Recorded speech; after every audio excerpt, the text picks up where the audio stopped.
Obrigado, Senhor, pela vida do Bíblia. Obrigado porque o Senhor tem conduzido até aqui, em temor, Senhor, em amor, aquilo que o Senhor fez e tem feito pela vida dele. Procura, Senhor, que o Espírito Santo possa usar a vida dele para falar o nosso coração dessa manhã. Aqui no Jesus. Obrigado. Bom dia. Faz tempo que eu não venho aqui. 2017, 19 de fevereiro de 2017, eu preguei essa mensagem. Alguém lembra? Ninguém lembra? Então acho que eu não vou mais pregar porque vocês não lembram mesmo. Bom, alguém lembra? Não? Heloísa, sobre o que era? Isso, muito bem. Isso daqui é o tal do Arquimedes. Ele falava, deu um ponto de apoio e eu moverei o mundo. Então, e nessa mensagem eu me baseei lá em 1 Coríntios 13 e o final do capítulo ele fala, permanecem esses três, a fé, a esperança e o amor, e o maior deles é o amor. E o amor seria aqui uma chave bíblica para a gente analisar todas as outras coisas e aquilo que poderia mudar o mundo. Então, se a gente fosse o Arquimedes, né, esse não é engenheiro porque nem havia ainda essa profissão de engenharia, né, ele falava, você me dá uma coisa para me apoiar e eu vou conseguir mover o mundo, né?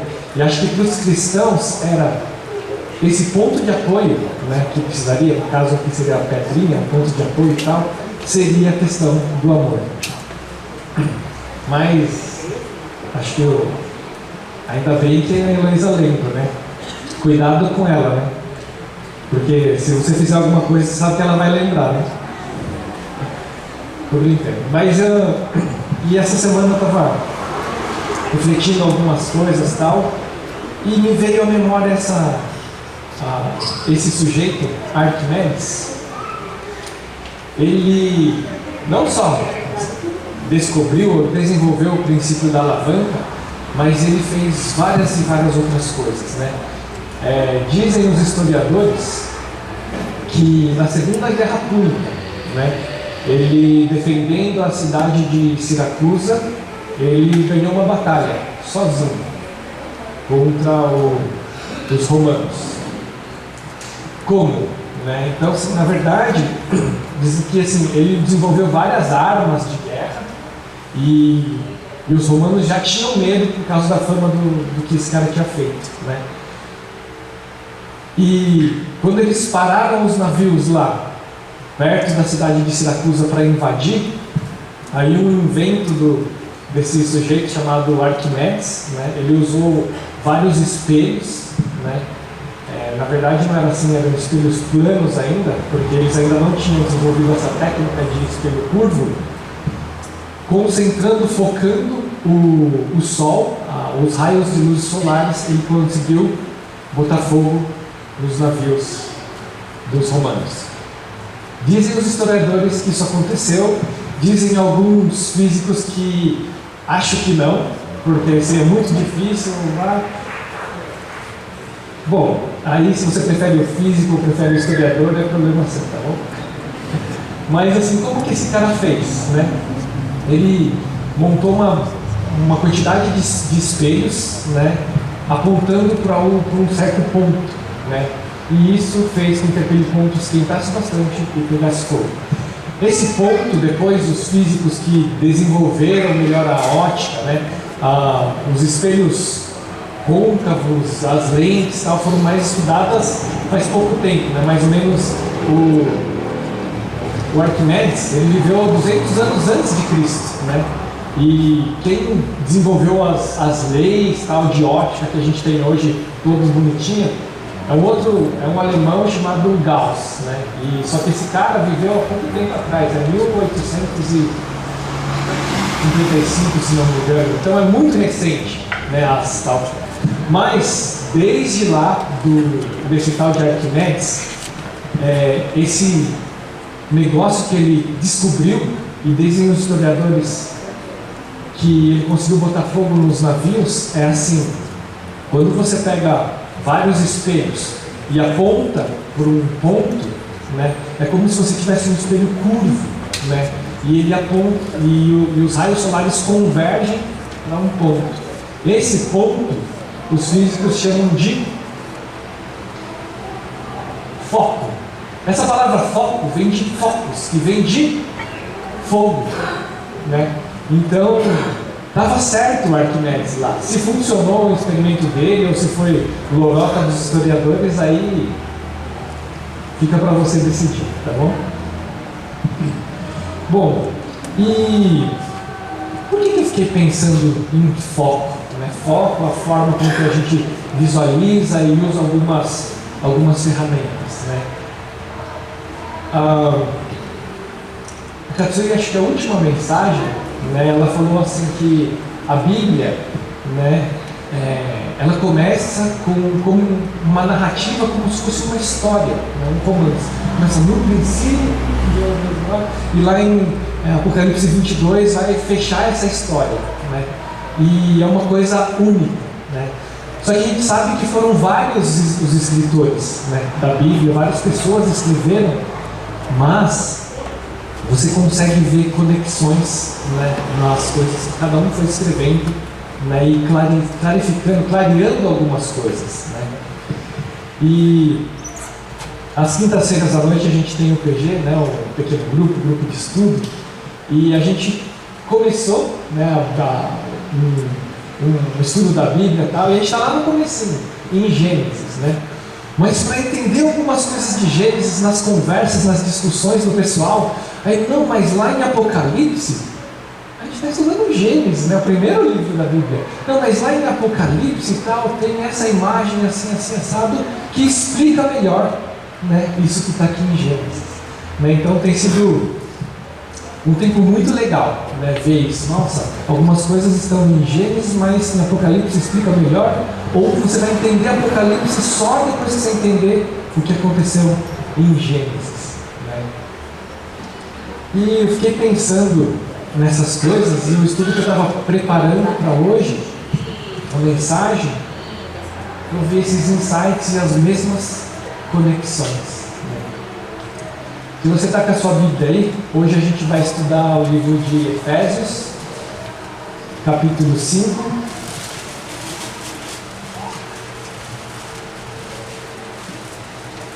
Efésios, capítulo 5. E a gente vai estudar, na verdade, só 2 versículos. É o 1 e o 2. Fala assim: portanto, sejam imitadores de Deus, como filhos amados, e vivam em amor, como também Cristo nos amou e se entregou por nós, como oferta e sacrifício de aroma agradável a Deus. Vamos lá?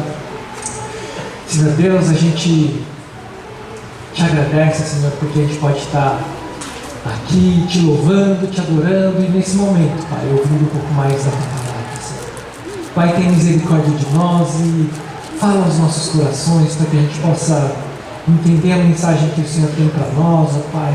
Toca os nossos corações para que a gente possa sair daqui diferente da maneira que a gente entrou, Senhor. Nós pedimos isso em nome de Jesus. Amém. São 2 versículos, parece uma coisa curta, mas a gente consegue daqui extrair bastante coisa. Bastante coisa. Eu acho que dá um mês de mensagem só nesses 2 versículos. Aqui, Paulo está falando, né? Portanto, sejam imitadores de Deus. Imitadores de Deus. Como assim? A gente tem que imitar a Deus, né? Tem outros textos, como lá em 1 Coríntios 11, ele fala assim: sede meus imitadores, como também eu de Cristo. E a gente tem que imitar Deus, mas parece uma coisa muito subjetiva, muito difícil e tal, e parece que aqui Paulo dá um exemplo mais fácil, né? Me imita, né? Sejam meus imitadores, assim como eu sou imitador de Cristo. Por quê? Porque se você estiver me imitando e eu estiver imitando a Cristo, então você está imitando a Cristo, né? Então, mais ou menos alguma coisa assim, né? Você olha e começa a fazer igual, né? Acho que a mulher está trabalhando, a filhinha está imitando as coisas que ela consegue. Né? Provavelmente ela não consegue fazer o mesmo trabalho que a mãe, mas o que ela consegue perceber ali, de tudo aquilo, ela está tentando fazer igual. Né? Então, o celular, minha mãe coloca a caneta na boca, eu faço isso também. Ela estava com essa, e ela está imitando as coisas que ela consegue perceber. Né? Talvez ainda ela não esteja desenvolvida para entender as coisas que de fato estão no computador da mãe, mas ela tem um muito bonito ali, igualzinho. Né? Mas peraí, você falou que era para imitar Deus, agora está falando que é para imitar Paulo, que imita Jesus. Né? Mas é porque o próprio Jesus, ele fala assim: quem vê a mim, né? Quem vê a mim, a Jesus, vê aquele que me enviou. Eu gosto de uma imagem, eu não achei a do canto lá, mas é mais ou menos assim. A gente vê alguém maior e segue os passos dele. E isso Paulo estava ensinando para a gente: olha, sejam meus imitadores, assim como eu sou de Cristo, porque se você estiver olhando para Cristo, você estará vendo a Deus, você estará vendo a imagem de Deus. É essa imagem de Deus que você deve imitar.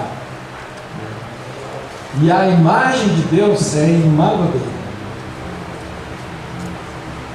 E a gente estava estudando lá Gênesis e aparece isso lá também. Né? Quando Deus criou o homem, né? Ele fala que ele criou o homem à imagem de Deus. Né? Tem um diálogo lá na Trindade: passamos o homem conforme a nossa imagem, conforme a nossa semelhança. Né? E criou Deus o homem à sua imagem, a imagem de Deus os criou, homem e mulher os criou. Desde lá de Gênesis, Deus nos criou para que a gente fosse a imagem de Deus, para que a gente fosse imitadores de Deus. E não é uma imagem feia. O pastor Daniel, um tempo atrás, pegou sobre poema, né, que quando fala essa criação, né, somos criaturas, somos feituras, somos poema, é como se fosse uma poesia. Né? Deus nos criou de uma maneira muito bonita, para que a gente fosse de fato uma obra de arte. Né? E é assim que Ele nos fez. Né? E é interessante que na classe de batismo surgiu um assunto lá de batalha espiritual, que existe, o pessoal constatou que existe o reino espiritual, então existem anjos, então existem demônios. E aí tem gente que falou: nossa, mas eu tenho medo. Né? Eu falei: não. O que está em vós é mais forte do que está no mundo, a gente não tem medo, não precisa ter medo. Mas Satanás, né, existe, e sabe o que ele faz no homem? Como que ele nos ataca? Não é assim: à noite, você estiver dormindo, ele aparece no seu quarto e te dá um susto e você fica com medo. Né? Satanás nos ataca da seguinte maneira: ele tenta, desde lá no começo, desde a criação, fazer com que nós deixemos de ser a imagem de Deus. Satanás, quando ele aparece, ele vai tentar a Eva. O que ele faz? Né? Fala: come disso daí, né? Que daí você vai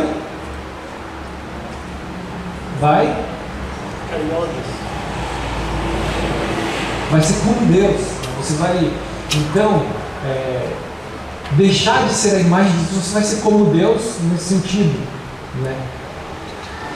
E desde o começo, Satanás vem tentando tentar a humanidade para que a gente deixe de ser a imagem de Deus. Né?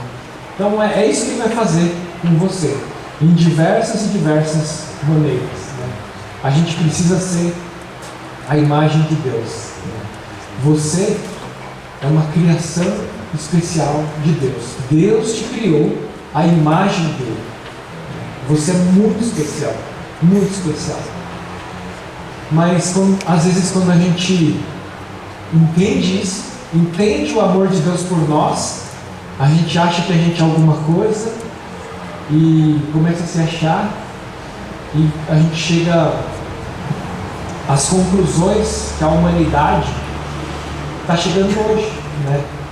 Que você é poderoso, né? O poder da sua mente, o segredo, então um penso positivo, você consegue, yes, we can, e coisas do tipo, de autoajuda, de que você é bom e tem que se preocupar, né?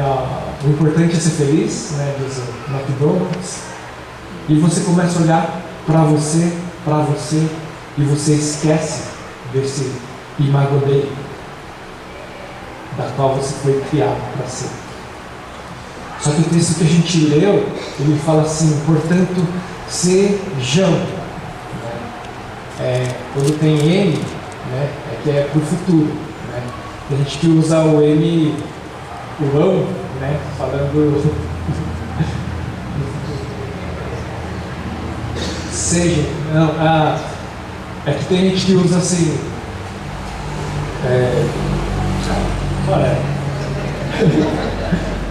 eu vejo algumas frases do Facebook que está errado, né, o tanto, ão, e às vezes dói o ouvido, né, ouvir algumas coisas, né, mas isso aqui está no plural, né, sejam imitadores, né, como filhos amados. Tem até um M errado aqui, mas tudo bem. Quando Deus, né, deixou isso pra gente, né, Ele falou no plural. Sabe o que Ele quis dizer? Você é a imagem de Deus, mas os outros também são. Então sejam imitadores no coletivo, no plural de Deus, como filhos amados.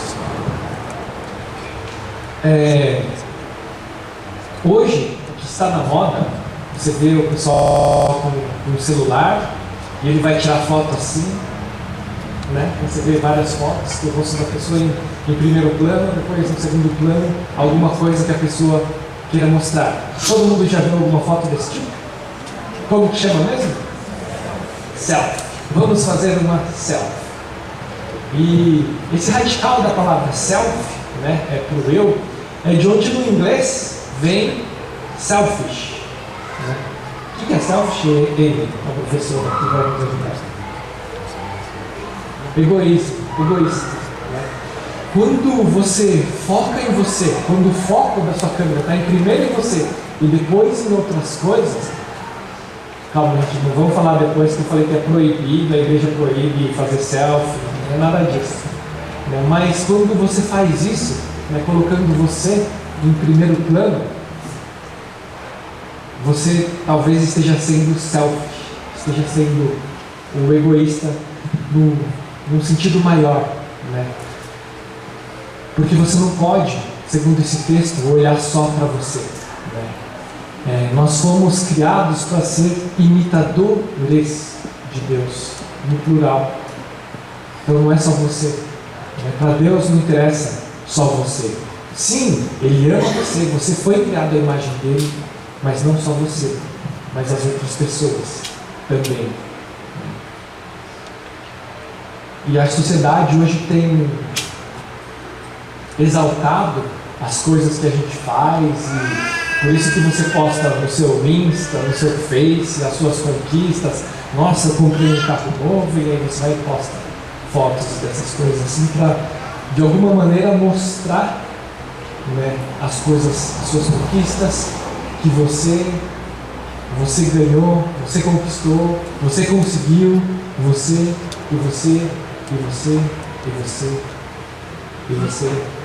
para olhar somente para você.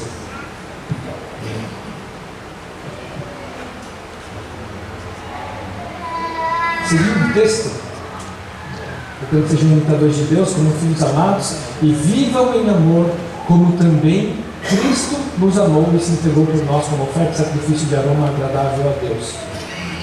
Vivam em amor, como também Cristo nos amou. Primeiro, Cristo nos amou. E por isso, nós devemos viver em amor. Por isso que essa questão do coletivo. Deus nos amou mas é nos e a todos. Né? E por isso nós devemos viver em amor também. Mas está muito complexo. Se você quer entender de uma maneira mais prática, né, o que é esse viver em amor, é só você continuar lendo esse livro, esse capítulo mesmo de Efésios 5, daí vai falar coisas para você fazer, coisas para você não fazer. Pode ser no âmbito de coisas rotineiras, pode ser no âmbito familiar, relação de marido, mulher, pais e filhos. Né? Ele vai começar a pontuar coisas, faça isso, não faça isso. Né? Paulo vai fazer isso, né? Para a gente entender melhor o que é esse viver em amor. Mas eu não vou seguir o texto completo, vamos ficar aqui. E esse viver em amor, né, é viver como Cristo viveu. Né?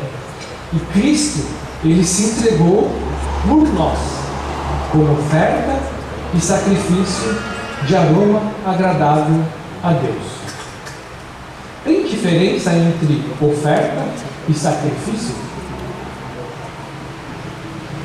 Aos teólogos de plantão? Não? Um começa com O, outro com S? Essa é a diferença? Sim, não, nunca pensei sobre isso. Tem diferença? Tem gente que fez assim. Qual é a diferença? A diferença, então eu vou tentar explicar de uma maneira mais fácil para a gente. Nos Estados Unidos, eles têm um café da manhã um pouquinho diferente do nosso. Ovo com bacon. Para você ter esse café da manhã delicioso, né? O Chigão não está aí não, né? Do ovo com bacon. Bom, para você ter esse café da manhã, alguém fez alguma coisa, né? Para você ter o ovo, a galinha tira o ovo. Para você ter o bacon, os palmeirenses. A outra ficou brava aí, eu não vou brincar mais não. Qual é a diferença? Né? A galinha deu alguma coisa dela, já foi, beleza. Mas o porquinho, para dar o bacon, ele se sacrificou. Né? Bim, então você está falando que eu vou ter que morrer agora para ajudar o meu irmão? Provavelmente não. Normalmente, não. Mas é isso que Jesus falou. Né? É isso que Jesus fez de fato. Né? Ele morreu, deu a própria vida, o próprio sangue, o próprio corpo para morrer no nosso lugar. Né? E Paulo está falando, olha, como Cristo nos amou e se entregou por nós como oferta e sacrifício de aroma agradável a Deus. Cristo se entregou por nós. A gente deve fazer isso. E é para fazer isso mesmo, tá? Não estou falando que é para você se matar por alguém fisicamente, mas às vezes é matar algumas coisas suas em favor de alguém. Eu vou roubar alguns galardões aqui, mas eu não vou citar nomes. A gente vem acompanhando bastante famílias da igreja, né? E eu tenho visto gente que, assim, nossa, ele está sem emprego, está difícil as situações da família, e a gente emprestou um carro para outra família, eu tinha dois, emprestei um carro. Puxa, mas não vai fazer falta? Vai fazer falta. Mas eles estão precisando mais do que a gente emprestar o carro. Eu acabei de ver um caso de a família estar em condições meio difíceis, aí precisa de uma internação para o membro da família, e outras famílias, a gente vai te ajudar, a gente vai ajudar, tal. Puxa, como é bom a gente ver isso, né, entre os irmãos. Tinha uma mãe de casa que ficou doente, então não podia cozinhar, aí outra família foi lá cozinhou, e falou, vou levar comida para vocês. Poxa, como é bonito, né? A gente vê isso. Né? O irmão perdeu o emprego, estava passando dificuldade, o outro chegou lá e, olha, Deus, eu senti no coração de ajudar com essa oferta. E os irmãos foram lá e ajudaram a família. E depois a família vem chorando, agradecendo, né? E, puxa, né? Eu tinha orado e estava faltando a casa, né? E Deus proveu assim, através desses anjos que Ele enviou. Tem acontecido na nossa igreja, mas eu vejo um caso aqui, um caso ali, e eu acho que isso deveria ser algo comum a toda a igreja. A palavra cristão, né, deveria ser cristinho, ou pequenos seguidores, ou imitadores de Cristo. Se você carrega isso, você deveria carregar isso também de sou imitador de Cristo. Né? E por isso, né, algumas coisas a gente faz. Por isso a gente oferta, por isso a gente se sacrifica. Né? Por outro lado, eu vi gente, poxa, não, hoje podia ajudar. Tinha uma família sem condições de fazer mudança, aí eu falo lá e um monte de gente se prontifica, não, vamos ajudar e tal. E às vezes tinha um que tinha até alguma coisa para fazer, tinha um compromisso, não, mas isso é mais importante, vamos ajudar o irmão. Mas outros falam, não, deixa lá, o nome de tal é mais forte, hoje vai ter jogo do meu time, ou algumas coisas do tipo, e tudo bem, né? Você não é obrigado mesmo a fazer essas coisas. Mas às vezes a gente olha para os nossos interesses, coisas assim, não, é porque hoje não tem mais, mas na época do Dagô lá, alugava esse filme, não, mas eu aluguei o filme, eu ia assistir hoje, eu vou deixar de assistir meu filme para ir ajudar a família tal, né, nessa mudança, nessas coisas. E quando você toma uma atitude dessa, é mais ou menos isso, você deixou de ser um imitador de Deus, deixou de ser um imável dele, deixou de imitar a Deus. E a gente tem ajudado também, né, a famílias. Os pastores aí têm ido socorrer famílias em diversos momentos, né? Mas ainda assim a gente ouve críticas. Faz mais de um ano que o pastor não vem falar comigo, ou não vem me visitar, tal. Você parou para pensar quantas pessoas tem na nossa igreja, quantas famílias tem? Não, se você fizer as contas, não dá para o pastor visitar cada pessoa uma vez por ano. Não dá. Porque além de todos os outros compromissos e as coisas que a gente precisa fazer, às vezes uma família precisa que você vá toda semana durante um período e tal. Matematicamente não dá para a gente visitar todo mundo, né? E a gente ouve críticas de pessoas também e tal. O pastor Daniel tem visitado muito mais do que eu, né? Tenho muito menos tempo assim, né? E só que quando você começa a estudar um pouquinho a Bíblia, você vê que, olha, essa função não é exclusiva dos pastores. O cuidado dos irmãos não é algo exclusivo dos pastores.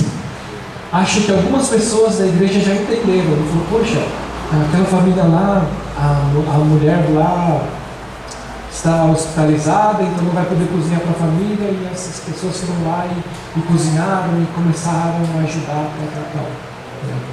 Isso é ser imitador de Deus, é ser imagem de Deus, é você se preocupar com os irmãos. A gente não consegue dar conta de todo mundo e saber exatamente como cada um está, exceto se você vier falar para a gente. Por isso a gente tem as células, né? Um grupo menor, de menos pessoas, onde você pode ter o contato e tal, e aí um cuidando do outro, do grupo menor, ajuda, né, a fazer esse pastoreio das pessoas. E a gente tem visto na igreja, às vezes, gente entrando e gente saindo. E uma das coisas que a gente percebeu é por que algumas pessoas não ficam na igreja, ou ficam um ano e depois saem.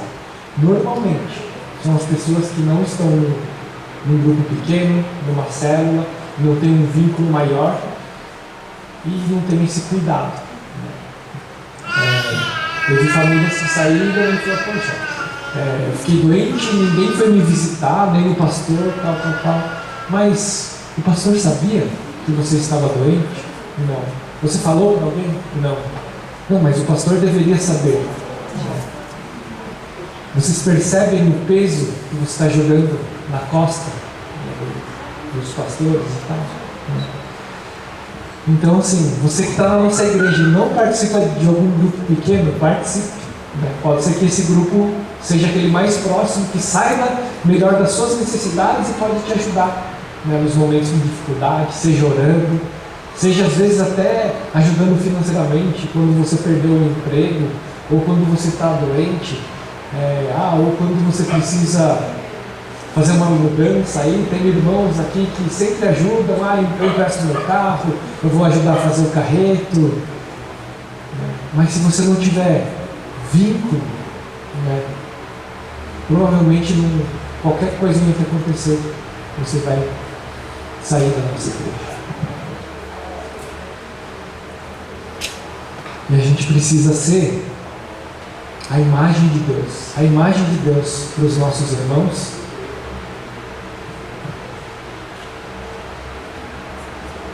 Seja irmão de sangue, seja os irmãos da igreja, mas também a gente precisa ser a imagem de Deus para os de fora também.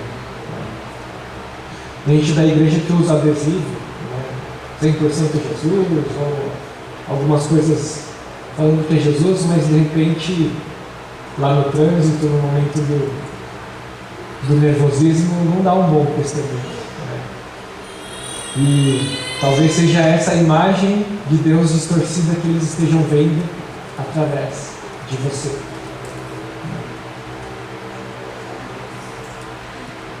Mas foi muito dura a mensagem. Mas Deus, quando Ele criou você, a imagem dele, Ele conhecia cada detalhe da sua vida, cada pedacinho do seu corpo físico. E cada pedacinho é especial. Se você olhar para os seus irmãos aqui, você não vai ver ninguém exatamente igual. Nem se tivesse gêmeos univitelinos que nasceram na mesma célula, que se dividiu e tal, não vai ser igual. E Deus conhece, inclusive, as diferenças de cada um. Seja impressão digital, seja a íris dos olhos, seja... Cada um é especial. E Ele sabe como Ele criou, como Ele formou você. E Ele te ama dessa maneira. E Ele sabe também das suas limitações. E se você não faz nada disso que a gente falou, Ele sabe os motivos, Ele te entende. Mas ao mesmo tempo, Ele está esperando, porque Ele sabe também dos seus potenciais, das coisas que você pode melhorar na sua vida. O que falta para você ser a imagem de Deus, a imagem de Deus, imago dele? Eu não sei na sua vida, você que sabe. Conversa com Deus, pergunta para Ele: Deus, o que falta para mim, para eu ser mais parecido contigo, mais parecido com aquilo que o Senhor sonhou para mim? O texto termina com: esse sacrifício deve ser aroma agradável a Deus. Tem que ter um cheiro bom. Então tem que ser de fato bacon e não ovo. Tá bom, é piada. Não foi nem piada de pastor, foi piada da Katsuki, tá? Ontem a noite estava conversando e ela falou: olha, falei isso.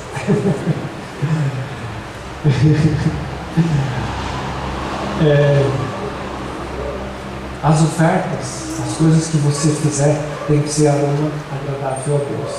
Se você ajuda para que as pessoas olhem para você e falem, puxa, como você é uma pessoa boa, a sua recompensa está nisso, no elogio e na admiração das pessoas. Isso não é o aroma agradável a Deus. Talvez isso aí seja o cheiro do ovo, que às vezes nem cheira bem, porque isso demonstra o seu egoísmo. Mas se é algo que agrada a Deus, ninguém precisa ficar sabendo que você ajudou finalmente tal. Foi algo de coração. E na mensagem lá de 2017, lá em Coríntios, ele reflete um pouco disso. Só que ele fala assim, a chave bíblica lá é o amor.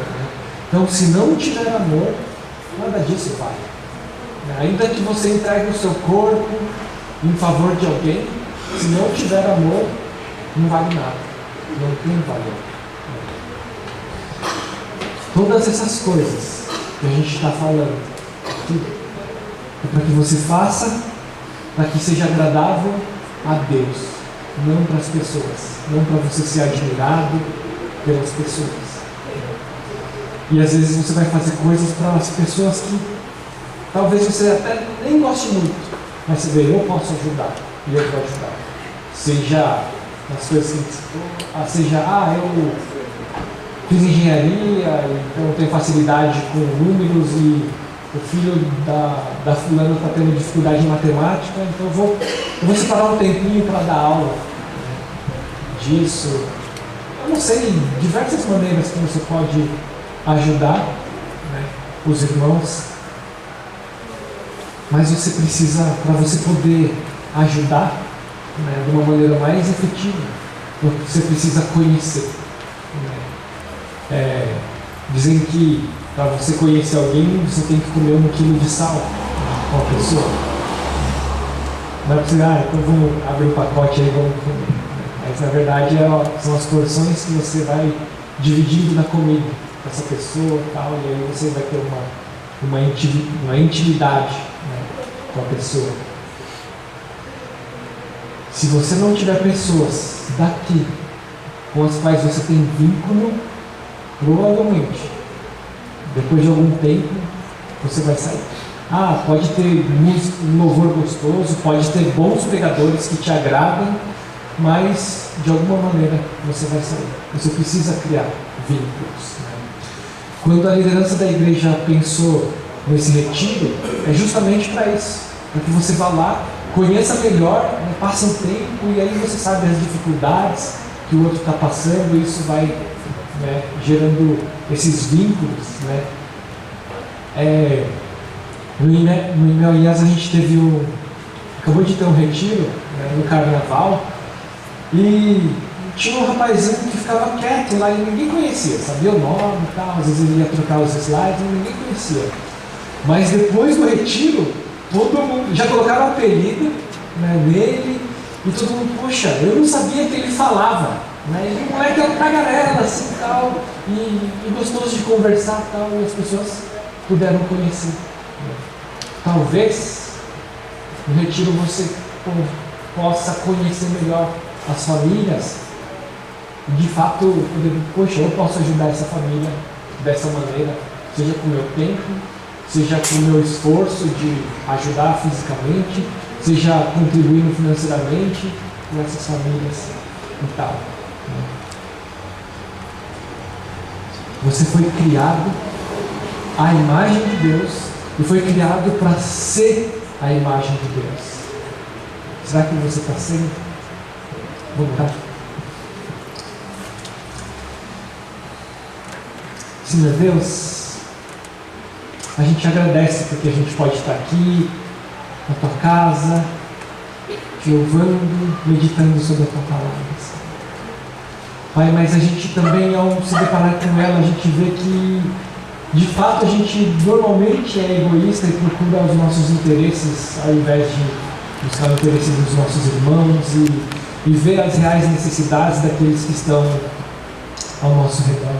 Por isso, tem misericórdia de nós, Senhor. Tem misericórdia de nós e nos ajuda, Senhor, a de fato ter mais esse amor, demonstrar esse amor, e a cada dia, Senhor, que a gente possa ser mais parecido contigo, parecido com aquilo que o Senhor sonhou com que nós fôssemos. Pai, tem misericórdia de nós.